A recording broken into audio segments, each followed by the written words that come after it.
Right, now the bypass, the restrictor valve here, now it's in between there, because actually I shouldn't need to take that off at all.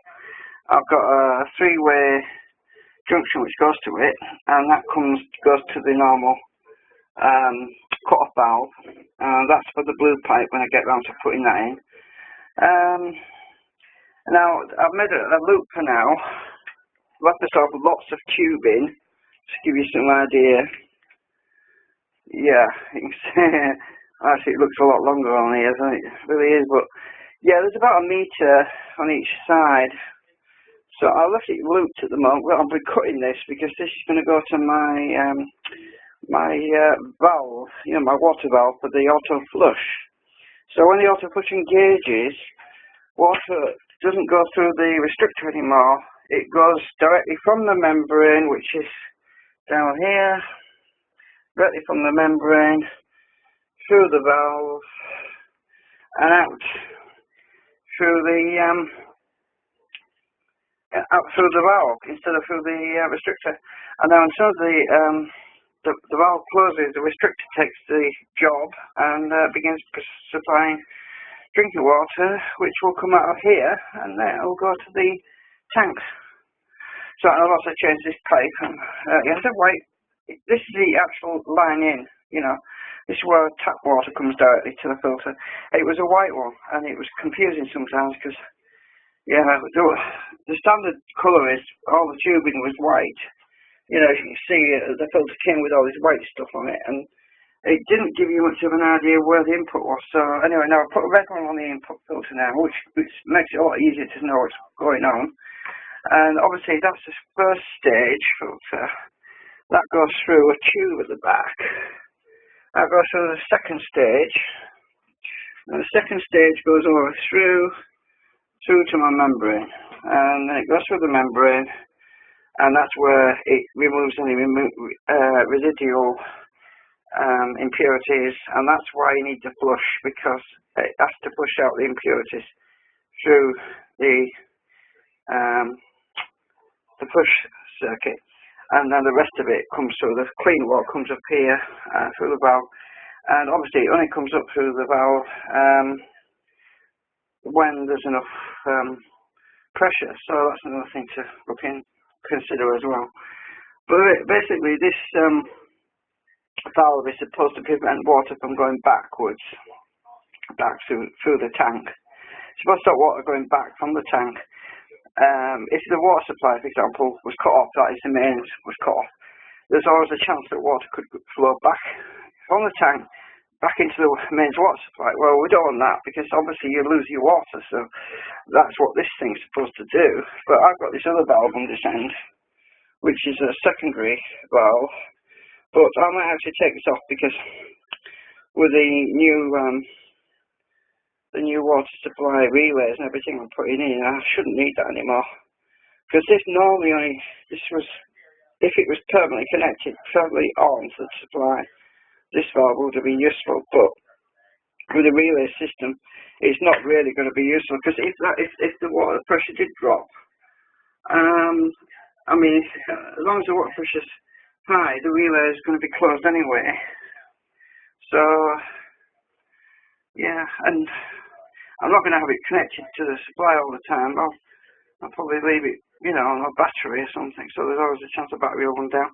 But anyway, so I'm getting there. So a little update on the other stuff. And as far as my box is coming along, that was my cold water for doing a test. I did do the test earlier, and I got things backwards, I think. So no worries, I switched it round. So that now, I actually think what happens from what I'm seeing now, is when the relay, when it times out, if the pressure isn't up, if the pressure is not high enough, it actually trips again, and it does the cycle again, which is good. That's pretty good actually, that's what I want. So in theory, I could reduce this down to 30 minutes, so that it would do cycles of 30 minutes, which would be probably even better actually, doing that. Because then every 30 minutes it would do another flush, then it would refill. 30 minutes later, another flush, another refill, until the tank was full.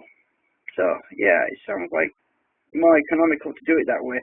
Because if I set this too high, say for 2 hours, or 3 hours, or 4 hours, and the tank's full in say 20 minutes, then the relay is going to be active for that full amount of time using electricity, which is really waste of energy.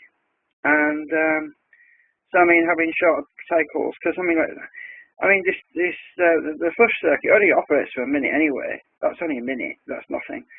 So yeah. Anyway, thanks for watching. Right, it's warm. Right. Okay. Setting up a test. I've basically just got, let's see, get my torch. Basically just got my water coming straight through my TDS monitoring thing, through the pipe. It's not going to the filter yet. Going straight through to my water inlet valve,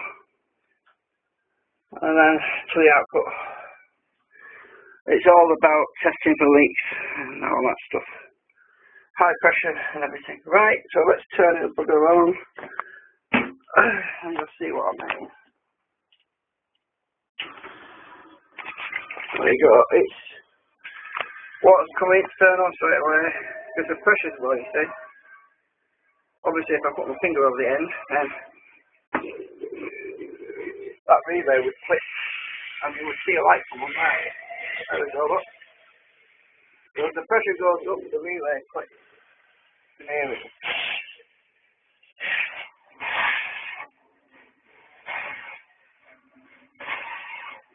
You can hear the click. What's the light?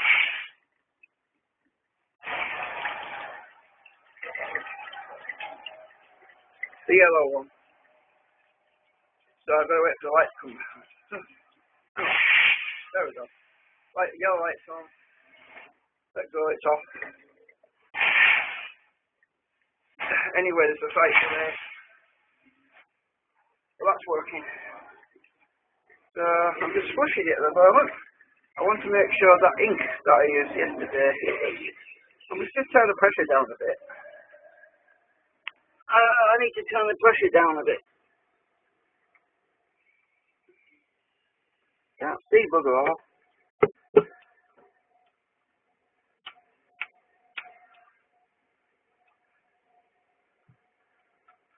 Stupid torch. I'll use another one. Right.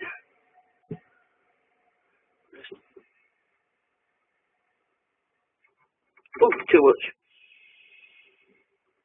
Right, I'm just having it on a trickle.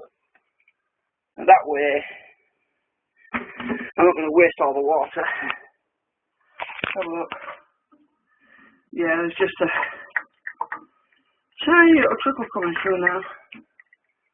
And it's a good thing because my box is plastic and I've got some little drops of water on there. So yeah, I'm going to fill them holes up. Yeah, definitely fill them holes up with some blue tack or something for now, because those are setting holes where I can put my little thing through to adjust it. And actually, come to think of it, I've got some silicone mold stuff now.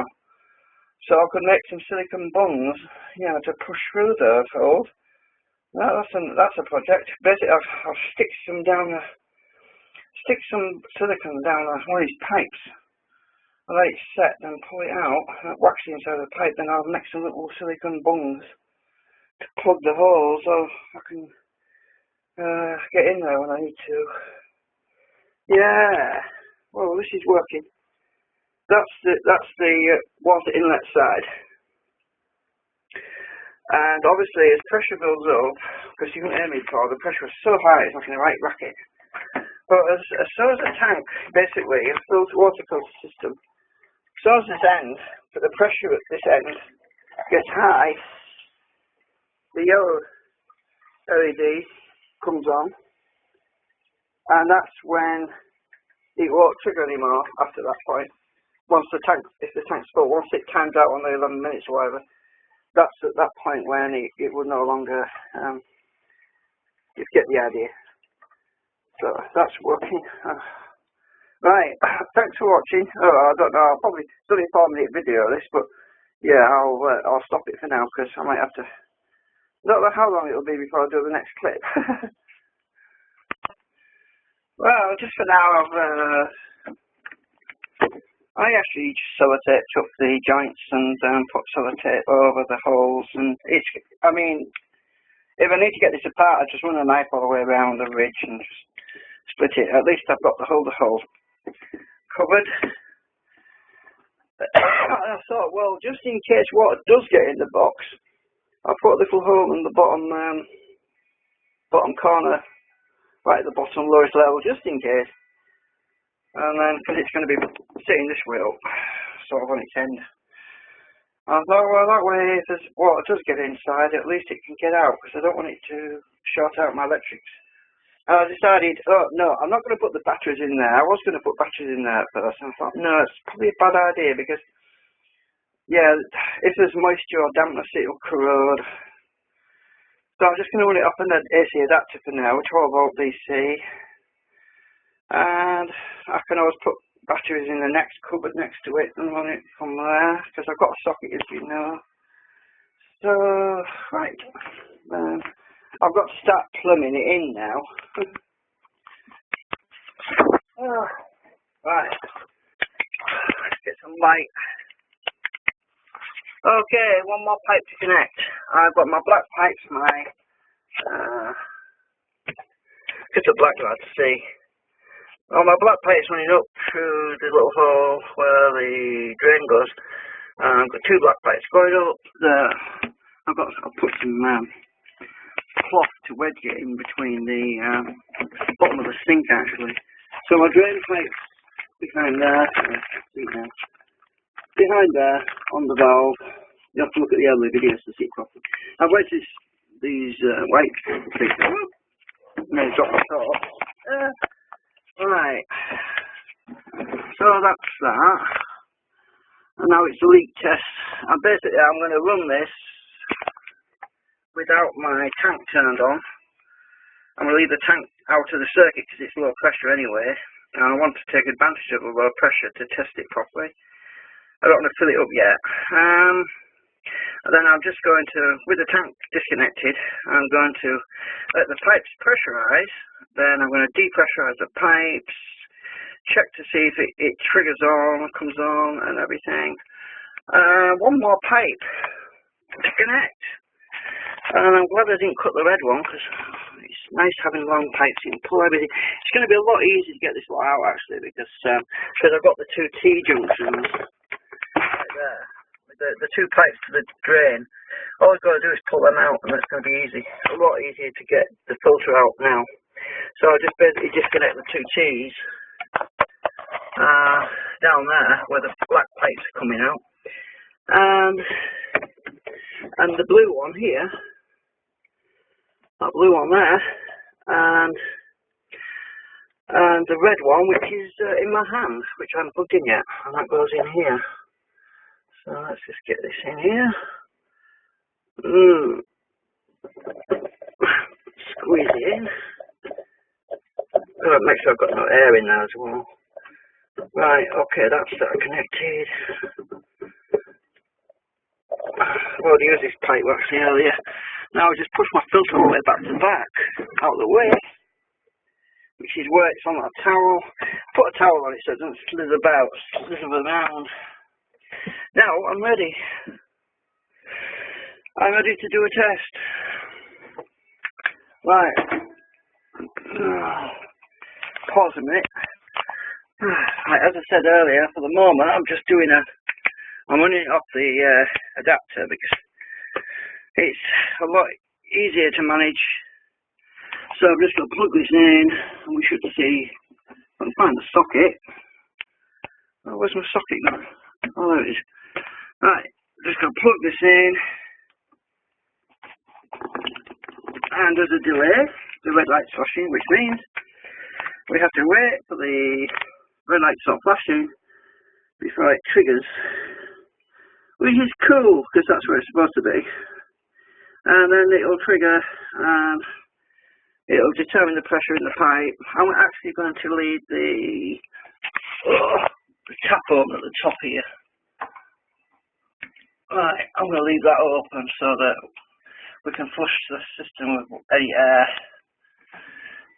And trusty water tank is still disconnected, still turned off at the tap.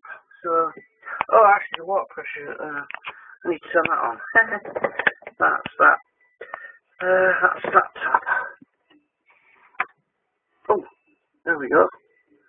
We have pressure. Right, we've got pressure. Now it's leak test. So I can take advantage of the next 15 minutes to look for leaks. Everything else is connected. The pressure valve, the red one goes to the tank. I don't look like spaghetti junction in there, but what do you expect with a water filter? And you know, some people actually clip all the pipes against the cupboard inside. Well, that's bad because you've got to change the filters on these things about every 6 months, and you've got a nightmare trying to get the damn thing out of there. So yeah, I mean, clipping them is not it's not advisable. Besides that, it can put strain on the pipes and they don't sit right where they want to be. So anyway, I'm just going to have to wait and pause now for that. Well, the video's at 6 minutes, so I might as well stop it and start it again when I'm ready. We have action! It's flushing at the moment. I can get this right. You can hear the noise down the sink. That's the flush. So for about 1 minute, my tap is just going to drip like this. It's going to flush it. Let's have a look at the TDS meter. TDS meter says 007. Oh, 007. Cool. The flush just stopped. The flush stopped. And now we've got a nice trickle coming out, which would normally fill the tank. Right, that's working. TDS meter says 008. Okay, that's working. Right, okay, so right, it's working. Alright, so basically at the moment I'm waiting for the timer's nearly out. The tap's closed. So hopefully when this time's out, it will shut the water off and it will not re-trigger until I open the faucet.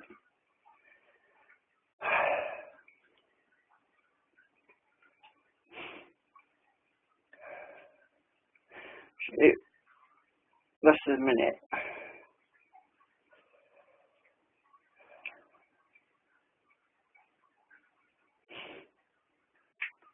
I just got my ass sat down. I was just enjoying it, and thought I bet that light's off. That red one stopped flashing now. So come back and have a look, and yes it has. So right. Right, so if I open the faucet, then this should trigger. Okay? I'm going to do that now.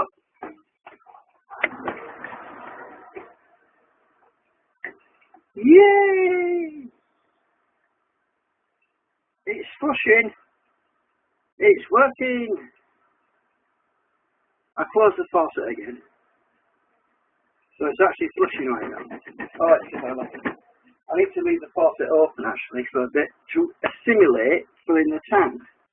Yeah, I'm really happy. I've been sat here watching this and it's doing the cycling.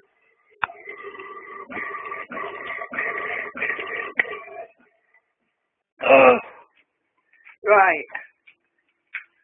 I had an oscillation problem. What I've done is I've stuck an inline restrictor valve, which is a one-way valve, in line with the flush circuit. That should give it enough back pressure to keep the valve, this valve open, because, hang on, It's going to trip in a minute. Hopefully. Have a look. Not yet. So, I'm also thinking about putting some inline mini generators to actually self-charge the battery while it's running the relays. Not sure if it would work though, because the relays actually consume quite a lot of power.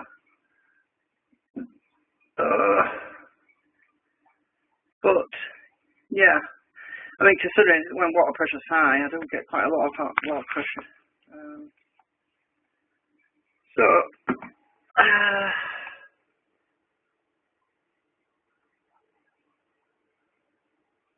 I wonder how full my tank is actually. That's the point. How full is my tank? Oh, it looks like it's almost full up. Because I've got a bottle in there. It's got a gauge in it. The water's about it. It actually looks to me like the tank's just about full. Because it didn't really trigger. So it's working. Now if I press the tap on there now, let's have a look. Oh yeah.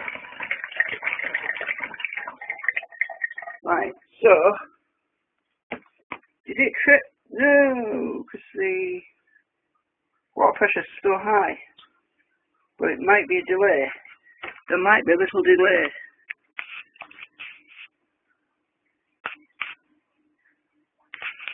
So, well, I'm happy with it so far. You can't see the LEDs right now because they're not on. But if the pressure drops, now if I turn the water tank off, which is, hang on, this is down here, turn that tap off, hang on, I can't hold the torch. Now if I turn the tap on now, we should activate it. Let's have a look. We should get some activation. Oh, nothing. Maybe it's because, one cycle per plug-in or whatever attempt, I should think. Mind you, I did put that little restrictor valve on there, so that's going to affect things a bit. Let's see, I've got water pressure on.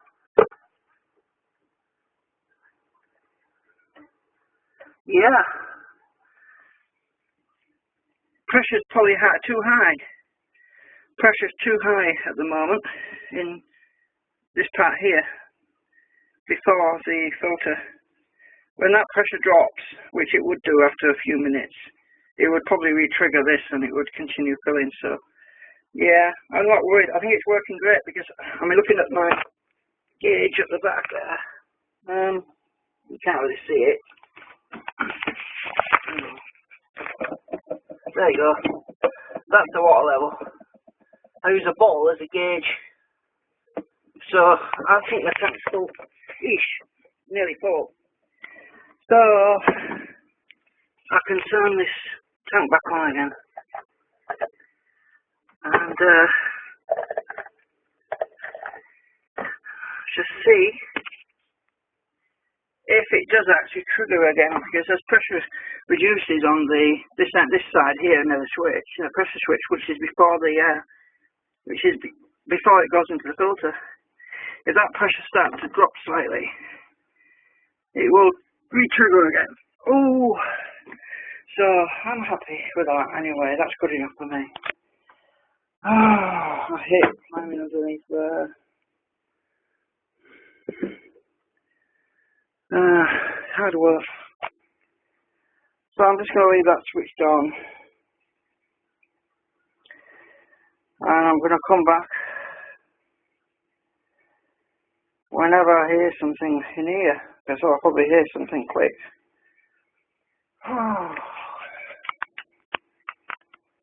That's it. Thanks for watching.